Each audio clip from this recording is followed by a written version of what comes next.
प्यारे विद्यार्थियों, नमस्कार। बृहन मुंबई महानगर पालिका शिक्षण विभाग वर्चुअल ट्रेनिंग सेंटर में आप सभी का हार्दिक स्वागत है।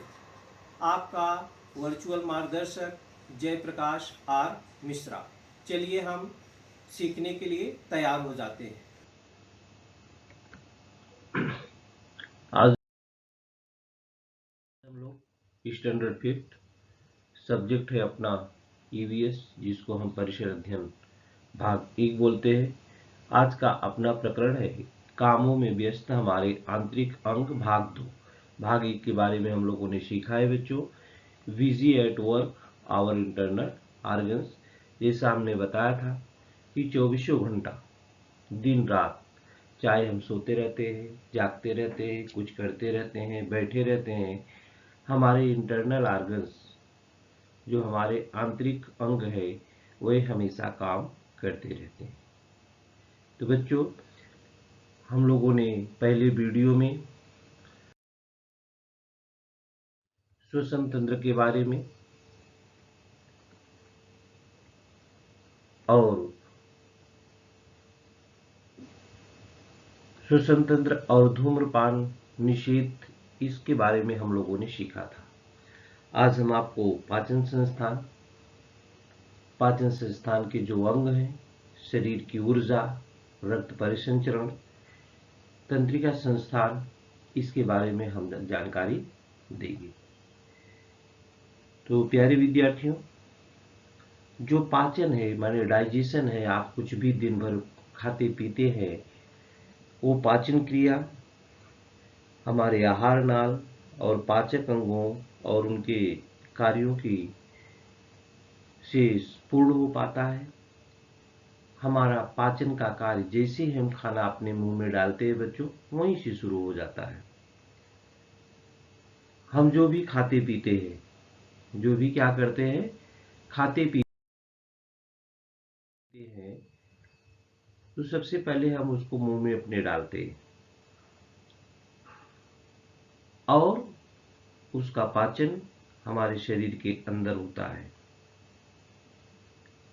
और जब पाचन हो जाता है तो भोजन से रक्त में मिल सकने वाले पदार्थ तैयार होते हैं और यह कार्य, ये देखिए, मुंह से शुरू होता है बच्चों। यहाँ पर दिखाया गया है चित्र में कि जैसे हम यहाँ पर भोजन मुंह में डालते हैं, चबाते हैं, वहीं से हमारी पाचन की क्रिया शुरू हो जाती है और यह कार्य हमारे शरीर की अत्यंत लचीली और अपर्याप्त लंबी नली है के विभिन्न भागों द्वारा संभव होता है। इसी नली को हम क्या बोलते हैं बच्चों? आहार नाल बोलते हैं। इस नली का ऊपरी सिरा यहाँ पर मुख है, यहाँ से लेकर के यहाँ नीचे एनस तक एक ही नली होती है, लेकिन इसका आकार जो शब्द बदलता है। ऊपरी सिरा मुख से और निचला सिरा गुदाद्वार होता है। मुख से गुदाद्वार तक एक ही नली जाती है बच्चों। फिर भी इस नली का जो आकार है, ये देखिए, मुंह से लेकर के एक गुदाद्वार तक एक ही नली रहती है, लेकिन इसका आकार हर जगह क्या होता है? बदलता है, अलग अलग होते हैं। आहार नाल के इन विभिन्न भागों को हम क्या बोलते हैं बच्चों? पाचन अंग बोलते हैं।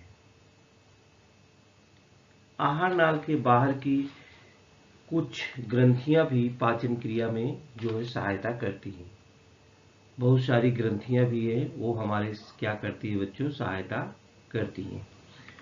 तो मुख से लेकर गुदाद्वार तक एक ही पाइप होती है बच्चों, लेकिन उसका आकार सभी जगह क्या होता है? अलग अलग होता है। उसका आकार क्या होता है बच्चों? सभी जगह अलग अलग होता है। तो इस प्रकार से डाइजेशन अपने अंदर होता है। ये पाचन अंग जो होते हैं बच्चों, पाचन अंग, हमने आपको बताया कि भोजन मुंह के अंदर लेने के साथ साथ पाचन क्रिया का प्रारंभ हो जाता है। अब उसमें क्या क्या, जैसे भोजन हम डालते हैं बच्चों, ये देखिए मुंह में भोजन डाल दिया, तो उसको चबाने का कार्य हमारे दांत कर रहे हैं। ये देखिए हमारे दांत हैं और चबाने का कार्य कर रहे हैं। दांत, जीभ और लार की क्रियाओं द्वारा यह भोजन ऐसे गीले नरम गोले में बदल जाता है जिसे आसानी से क्या करते, देखिए आसानी से यहाँ से निगल जाता है पाइप के द्वारा।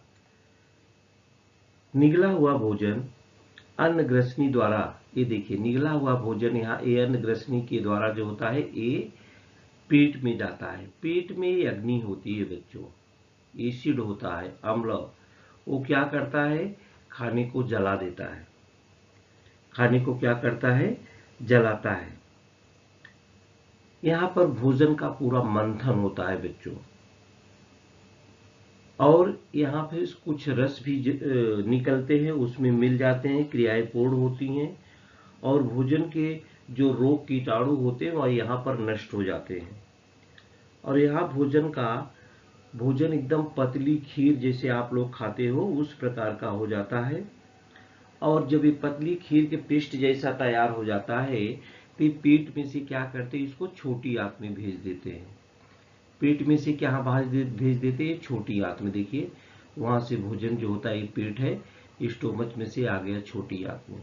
अब छोटी आंत में बच्चों, छोटी आंत में क्या होता है, यहाँ पर भेजा गया भोजन जो होता है, छोटी आंत के पाचन रस के कारण भोजन के पाचन की अनेक क्रियाएं यहाँ पर हो जाती हैं, और पाचन में से कुछ ग्रंथियों के स्रावों की पाचन के लिए सहायता होती है, और पाचन से शरीर के लिए आवश्यक उक्त कुछ पदार्थ इसमें तैयार होते हैं, और वे रक्त में अवशोषित होते हैं। रक्त में क्या होते हैं, अवशोषित हो जाते हैं। रक्त में अवशोषित होने के बाद बचा हुआ पदार्थ क्या होती है, छोटी आंत ये बड़ी आंत में भेज देती है, किनारे वाली आंत में। ये बड़ी आंत है बच्चों। बचा हुआ अवशेष पदार्थ ये बड़ी आंत में भेज दिया जाता है, और बचे हुए पदार्थों में इसका अधिकांश जो होता है पानी होता है, जो बड़ी आंत के द्वारा सोख लिया जाता है, और जो विष्ठा बचती है उसको विष्ठा पक्वाशय में इकट्ठा होती है, और ये विष्ठा पक्वाशय में कुछ समय तक संचित रहती है। बाद में गुदा द्वार के द्वारा विष्ठा जो होती है वो बाहर निकाल दिया जाता है। बच्चों कुछ बात हम पाचन अंगों में और आपको बताएंगे जो आपकी दैनिक क्रियाओं में परेशानी होती है। पाचन अंग में बच्चों, यहाँ पर जब आप खाते हैं ना, मुंह में जैसे भोजन जाता है, यहाँ पर आपकी दो नली होती है, आगे हम आपको चित्र में बताएंगे।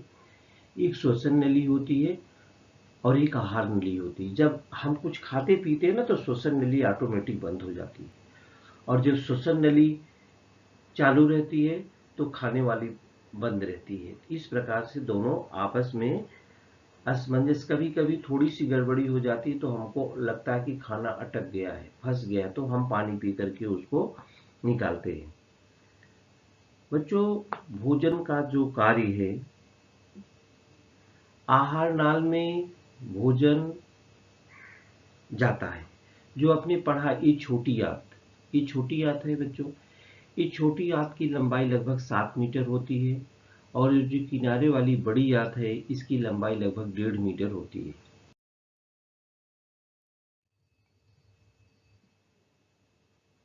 यहाँ पर देखिए ये सब कैसे कार्य करते हैं हमारे अंदर जो पाचन अंग है। तो भोजन का पाचन का कार्य होने और आहार नाल में भोजन को क्रमशः आगे खिसकने रहने के लिए पर्याप्त पानी की भी आवश्यकता होती है। जो लोग पानी कम पीते हैं, क्रिया कम हो जाती है। अगर हम पर्याप्त पानी नहीं पीते हैं तो हमको लगता है कि कोष्ठबद्धता हो गई है, जिससे शौच के समय कष्ट होता है, और शौच भी नियमित रूप से नहीं होती। पानी के अभाव में शरीर की कोई भी प्रक्रिया नहीं हो सकती है। अतः पाचन क्रिया में जो पानी शरीर को अवशोषित होता है उस पानी का अन्य सभी क्रियाओं में उपयोग होता है। अतः पर्याप्त पानी पीना चाहिए, जो हमारे लिए बहुत महत्वपूर्ण है। पर्याप्त पानी पीना चाहिए बच्चों। अगर पानी हम नहीं पिएंगे तो हमारी परेशानी हो जाती है। यहाँ पर हम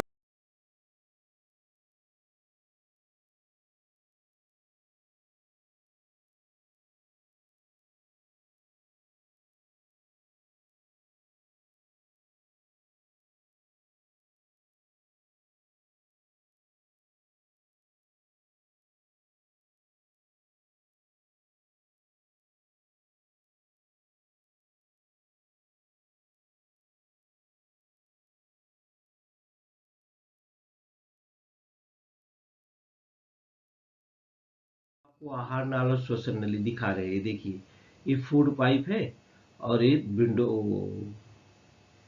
विंड पाइप है। यहाँ पर दोनों एक साथ ही है, लेकिन एक साथ में दोनों काम नहीं करती हैं। जब हम आहार नाल और श्वसन नलिका दोनों के ऊपरी सिरे गले में एक दूसरे के समीप होते हैं। भोजन का निगला गया ग्रास जब आहार नाल में प्रविष्ट होता है तो श्वसन नलिका का मुंह बंद हो जाता है। खाने में शीघ्रता करने पर भोजन का कोई कण श्वसन नलिका में चला जाता है तो हमें उसका सूखी खांसी लगता है। इसलिए भोजन ग्रहण करते समय न तो शीघ्रता करनी चाहिए बच्चों, और न कुछ बोलना चाहिए। भोजन आप जब भी ग्रहण कर रहे हो तो न जल्दीबाजी करो बच्चों, और न बोलना ही चाहिए। भोजन एकदम चुपचाप करना चाहिए, नहीं तो कभी कभी कोई भी कण जब श्वसन नलिका में चला जाता है तो हमको खांसी आने चालू हो जाती है। तब कैसे बंद होती है बच्चों? जब हम पानी पी लेते हैं तो अंदर चली जाती है, इसके बाद वो खांसी बंद हो जाती है। तो हमें पर्याप्त पानी भी पीना चाहिए, और खाना खाते समय जल्दबाजी भी नहीं करना चाहिए, क्योंकि हमारी जो गले से पाइप जुड़ी होती है, श्वसन नली और फूड पाइप, दोनों ही कई जगह जुड़ी होती है। जब खाना जाता है तो श्वसन नली का भाग बंद हो जाता है, नहीं तो खाना श्वसन नली में चले जाएगा तो परेशानी पैदा हो सकती है। तो बच्चों, इसका आप लोग विशेष ध्यान देंगे।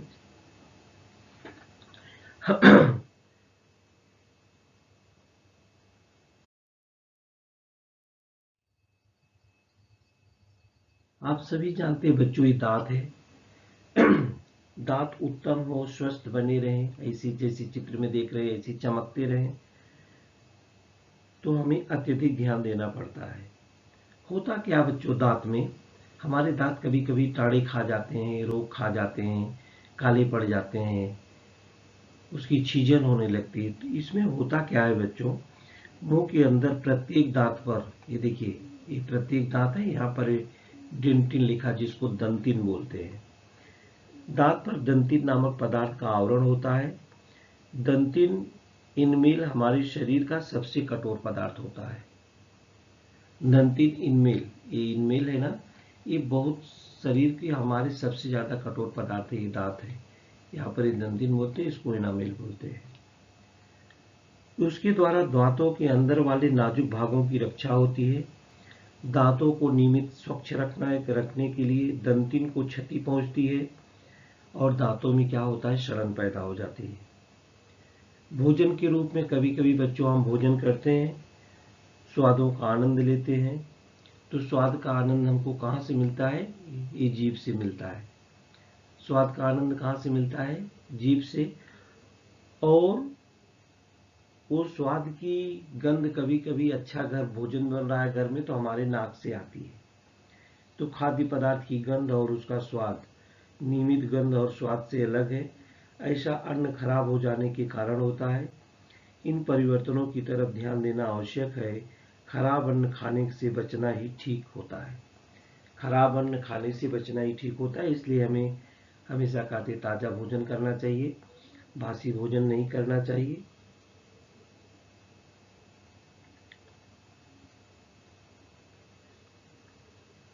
हमें अपने दांतों की देखभाल अच्छी तरह से करनी चाहिए। हमने श्वासोच्छ्वास के बारे में पढ़ा है बच्चों। ऐसा नहीं है, हमारे कई अंगों की सहायता से, देखिए, ये नसल कैविटी है, फायरनिक्स है, लारिंक्स है, राइट एंड लेफ्ट ये है। हमारे ये जो श्वसन क्रियाएं होती है बच्चों, कई अंगों की सहायता से हम श्वासोच्छ्वास कर पाते हैं। कई अंग उसमें काम करते हैं। इन अंगों में से यदि कोई भी अंग ठीक ढंग से अगर काम नहीं करता है तो श्वासोच्छ्वास की क्रिया जो होती है पूरी नहीं होती है। तो शरीर का कोई भी कार्य सम्मिलित रूप में पूर्ण करने वाले कई अंगों के समूह को अंग संस्थान कहते हैं, और ये अंग श्वसन नलिका, फेफड़े, श्वसन मध्यपटल को सम्मिलित रूप में श्वसन संस्थान कहा जाता है। आगे है शरीर की ऊर्जा। शरीर की ऊर्जा श्वसन क्रिया द्वारा बच्चों हवा की ऑक्सीजन गैस शरीर के रक्त में मिश्रित होकर शरीर के प्रत्येक भाग में फैल जाती है। भोजन के पाचन के बाद तैयार हुआ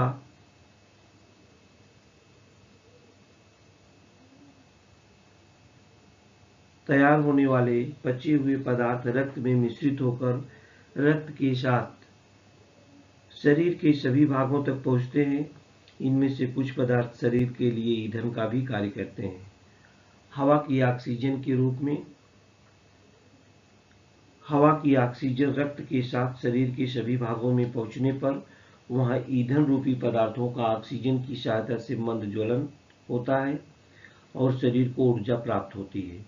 यही ऊर्जा शरीर के सभी कार्यों के लिए उपयुक्त होती है। यही ऊर्जा क्या होती है बच्चों? शरीर के सभी कार्यों के लिए उपयुक्त होती है। तो इस प्रकार से अपने शरीर को ऊर्जा जो होती है प्राप्त होती है। यहाँ पर देखिए बच्चों लिखा केमिकल एनर्जी है, कार्बोहाइड्रेट है, फैट्स है, अदर्स है, इन सभी से हमें क्या होती है? ऊर्जा प्राप्त होती है। यहाँ पर केमिकल वाज काई केमिकल है, वेस्ट है, कार्बन डाइऑक्साइड है, वाटर है, हीट है, एटीपी बॉडीज एनर्जी करेंसी है, मेटाबॉलिज्म है, इससे भी हीट मिलती है।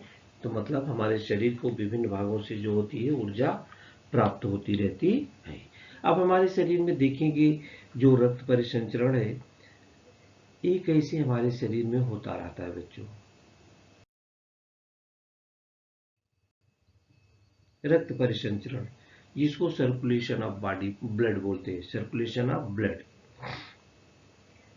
तो भोजन के ईंधनी पदार्थ और हवा की ऑक्सीजन इस सभी शरीर के सभी भागों तक पहुंचने का कार्य शरीर की रक्त वाहिनियों में सदैव प्रवाहित रक्त करता है। परंतु रक्त को सदैव प्रवाहित होते रहने का कार्य कैसे होता है? यह कार्य होने के लिए हृदय जो हार्ट होता है बच्चों, उसका निरंतर आकुंचन और शिथिलन होता रहता है। माने हार्ट ही पूरे शरीर में ब्लड को पहुंचाता है। देखिए बच्चों, ये लंग्स है, लंग्स से ब्लड कहाँ जाता है? हार्ट में जाता है। और हार्ट से शरीर में पूरी बॉडी तक ये हार्ट जो होता है शरीर में पहुंचाता है। तो इसका पंप की तरह आकुंचन और संकुचन जो होता है होना चाहिए। एक बार दबता है, एक बार खुलता है। उससे पूरे शरीर में हार्ट जो होता है वो ब्लड को पहुंचाता है। इस प्रकार से देखिए यहाँ पर ये हार्ट जो होता है पूरे शरीर में ब्लड को क्या करता है? सर्कुलेट करता है। हृदय से रक्त को प्रवाहित कर ले जाने और उसे पुनः वापस हृदय तक ले आने का कार्य क्या करती है? ये रक्त वाहिनियां है बच्चों। देखिए जो गंदा खून हो जाता है वो ब्लू कलर से आती है अंदर। तो हृदय से रक्त को प्रवाहित कर ले जाने और उसे वापस हृदय तक ले आने वाली रक्त वाहिनियों का एक जाल पूरे शरीर में फैला होता है। ये रक्त वाहिनियां बोलते हैं उसको। माने ब्लड ले जाती हैं और ब्लड गंदा हो जाता है उसको फिर वापस लाती हैं। तो पूरे शरीर में रक्त के निरंतर प्रवाहित होते रहने की क्रिया को रक्त परिसंचरण कहते हैं। ये बच्चों देखो, इसको बोलते हैं रक्त परिसंचरण। पूरे शरीर में रक्त के निरंतर प्रवाहित होते रहने की क्रिया को रक्त परिसंचरण कहते हैं। हमारे शरीर में असंख्य पदार्थ किसी एक भाग से किसी दूसरे भाग तक पहुंचाए जाते हैं। यह काम रक्त परिसंचरण द्वारा ही संभव होता है। हृदय और रक्त वाहिनियों के जाल को सम्मिलित रूप में रक्त परिसंचरण संस्थान कहते हैं। हृदय और रक्त वाहिनियों के जाल को सम्मिलित रूप में रक्त परिसंचरण संस्थान कहते हैं। अब आगे हम आपको, ये तो ब्लड हुआ, तंत्रिका संस्थान के बारे में जानकारी देंगे बच्चों।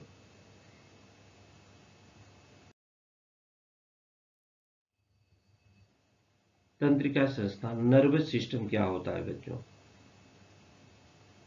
नर्वस सिस्टम ये देखिए रक्त परिसंचरण संस्थान है। रक्त परिसंचरण संस्थान जो है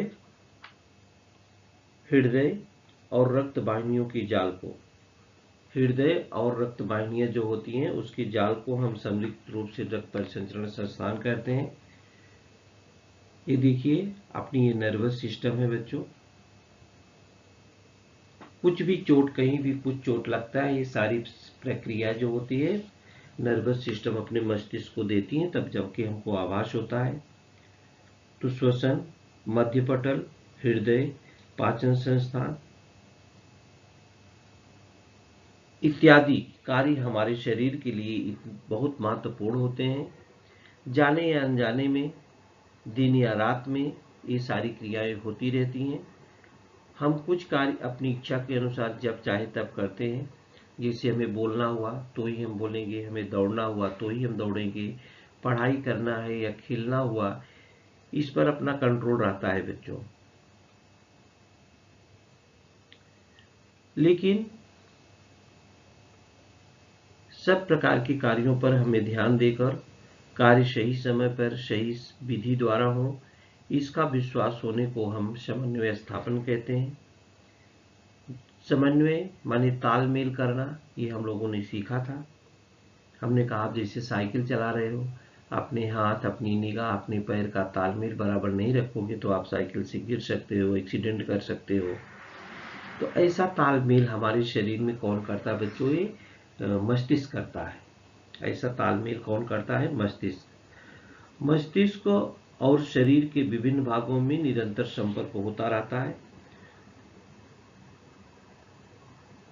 उसके लिए ये संदेश वहन करने वाले तंतु एक दूसरे से परस्पर जुड़े होते हैं। इन्हें ही हम तंत्रिका तंतु कहते हैं। तंत्रिका तंतुओं के कार्यों पर मस्तिष्क ही नियंत्रण रखता है। तंत्रिका तंतुओं के कार्यों पर नियंत्रण कौन रखता है? मस्तिष्क रखता है, जिसे हम मस्तिष्क और जो तंत्रिका तंत्र के जाल हैं, इसके सम्मिलित रूप में हम तंत्रिका संस्थान कहते हैं। तंत्रिका संस्थान ही शरीर में समन्वय रखने का कार्य करता है। तंत्रिका संस्थान ही शरीर में समन्वय करने का कार्य रखता है। शरीर में समन्वय करने का कार्य ये तंत्रिका संस्थानों के द्वारा होता है। हमारे जब तक हम बच्चों जीवित रहते हैं, रक्त परिसंचरण की क्रिया दिन रात निरंतर होती रहती है। रक्त परिसंचरण की जो क्रिया होती है वो दिन रात होती रहती है।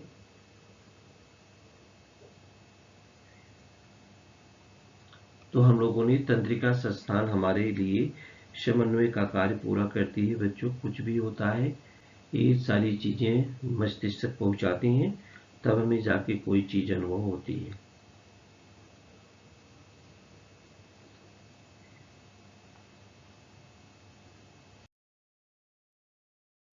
बच्चों जैसा हम जानते हैं, हमने पहले वीडियो में आपको बताया था कि मद्यपान करने से हमारे शरीर पर कई प्रकार के दुष्परिणाम पड़ते हैं। तंत्रिका संस्थान पर मद्यपान का कुछ प्रभाव पड़ने के कारण शरीर की गतिविधियों पर नियंत्रण नहीं रह पाता है और उसके बीच का समन्वय जब कम हो जाता है, इसलिए मद्यपान करके अगर शराब पी करके आप गाड़ी चला रहे हैं तो आपको गाड़ी चलाना खतरनाक सिद्ध होता है। अगर आप ज़्यादा समय तक ड्रिंकिंग कर रहे हैं तो जो अपने पाचक अंग हैं, आंतरिक सतहों पर घाव हो जाते हैं और मद्यपान करने से हमारा लीवर, हमारी किडनी ये भी खराब हो सकती है। इसलिए हमने कहा था परोक्ष या अपरोक्ष रूप से मद्यपान से बचें। हमारे शरीर का किसी अंग संस्थान का कार्य सुव्यवस्थित रूप से अगर न होता हो तो अंग, उसका प्रभाव दूसरे अंगों पर भी पड़ता है। इसे आप सावधानी रखें बच्चों। और शरीर में अपने बहुत सारे संस्थान हैं। हमने आपको श्वसन संस्थान बताया, पाचन संस्थान बताया, रक्त परिसंचरण संस्थान बताया और तंत्रिका संस्थान के बारे में आप लोगों ने जानकारी लिया। इसके अलावा भी शरीर में संस्थान है, जैसे अस्थि संस्थान है, हड्डियों का जाल, शरीर में होने वाले कई अवांछित वर्ज्य अपद्रव्यों को शरीर के बाहर निकालने वाला कार्य, उत्सर्जन जिसको बोलते हैं, आपको जो पसीना आता है, उत्सर्जन संस्थान होते हैं। इन समस्त संस्थानों के कार्य जो होते हैं बच्चों बहुत जटिल होते हैं, बहुत कठिन होते हैं, लेकिन हमारे लिए बहुत महत्वपूर्ण भी होते हैं। हमारे लिए वो जटिल होते हैं लेकिन क्या होते हैं? महत्वपूर्ण भी होते हैं। इस पाठ में, इस वीडियो में हम लोगों ने क्या क्या सीखा है। तो बच्चों, शरीर का कोई भी कार्य मिलकर करने वाले अंगों के समूह को सम्मिलित रूप से हम अंग संस्थान कहते हैं। श्वसन ने लिखा, फेफड़े ये श्वसन संस्थान के आंतरिक अंग हैं। मुंह, ग्रसनी, जठर, छोटी आंत, बड़ी आंत, पक्वाशय और गुदाद्वार तथा आहार नाल के बाहरी कुछ ग्रंथियों का पाचन संस्थान में समावेश किया जाता है। शरीर के सभी कार्यों में समन्वय स्थापित करने का कार्य तंत्रिका संस्थान करता है। हमारे शरीर में रक्त परिसंचरण संस्थान, अस्थि संस्थान जैसे अंग संस्थान भी निरंतर कार्य करते रहते हैं। निरोगी जीवन के लिए सभी संस्थानों के कार्य सुचारू गति से होने रहना आवश्यक है। कोई नहीं चाहता कि हम बीमार हों। अगर आप बीमार हो कि हमें बीमार न हो, तो हमें कार्य जो होता है सब अच्छे ढंग से करना चाहिए। यहाँ पर कुछ प्रश्न है, जोड़ियां मिलाओ। जैसे फेफड़े क्या करते हैं बच्चों?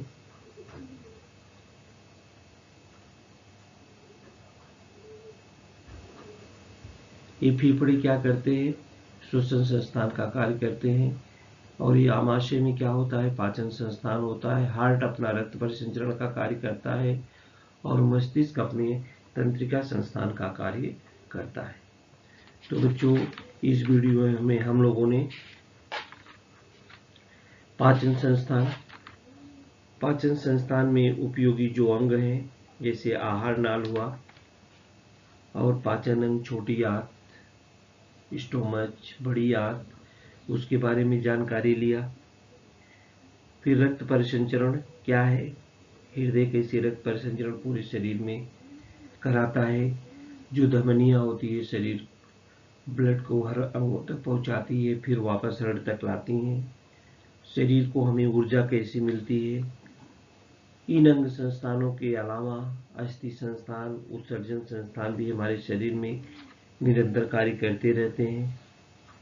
और मद्यपान करने से क्या लाभ होता है, क्या हानि होती है? मद्यपान करने से उसका बुरा असर अपने जितने भी संस्थान है सबके ऊपर पड़ते हैं। इसलिए हमें मद्यपान से बचना चाहिए। हमने पहले वीडियो में आपको बताया था, अप्रत्यक्ष रूप से आप कुछ नहीं खाते पीते हैं तो भी जो पर्यावरण में जहरीली गैसें हैं उसका भी असर अपने ऊपर पड़ सकता है। इसलिए हम बुरे लोगों की संगति न करें, अच्छे लोगों के संपर्क में रहें और अच्छे बने। तो बच्चों, ये वीडियो आप देखेंगे, इसका आप अपने दैनिक जीवन में उपयोग करेंगे। सभी लोग चाहते हैं हम स्वस्थ रहें, हम निरोग रहें। तो इन जो बातें बताई गई हैं इसका आप अपने दैनिक जीवन में उपयोग करेंगे, अपने लिए, अपने घर परिवार के लिए, अपने पर्यावरण के लिए, तो बहुत ही अच्छा होगा। तो प्यारे विद्यार्थियों, इस वीडियो में आज के लिए इतना ही। आगे हम दूसरे वीडियो में फिर आपसे मुलाकात करेंगे।